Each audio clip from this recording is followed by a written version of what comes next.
লিচু চোর লিখেছেন কাজী নজরুল ইসলাম।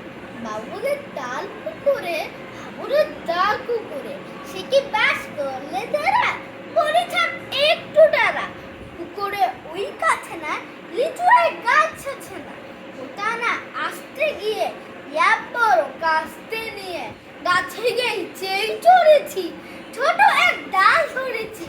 ও বাবা মরার করে পড়েছে সরার জোরে, পড়বি পর মালির গাড়ি, সে ছেলে গাছে আরে বেটা পাই মরণ উচ্ছা, ধুমাধুম গোটা উচ্চা, ধীরে খুব কিল্লা খুশি, একদম জোরসে ঠুসি।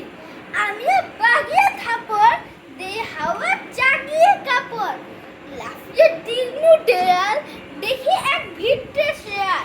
আরে থাক শেয়াল কোথা, বেলোটা দাঁড়িয়ে হোতা, দেখি যে আর কে ওটা কুকুরে চললে ছোটা। আমি কই কম্ব কবার কুকুরেই করবে সবার, আম বাবা গো মা গো বলে পাচির ফুকুর গলে, ঢুকে গিয়ে পোস্টের ঘরে যারা প্রায় আসলো যাবো ফির কান মনি ভাই চুরিতে আর চুরি যায়, তবে বল নামে মির্চা কুকুরে চামড়া চামড়া খিচা, সে কি ভাই চাই রে ভোলা মালির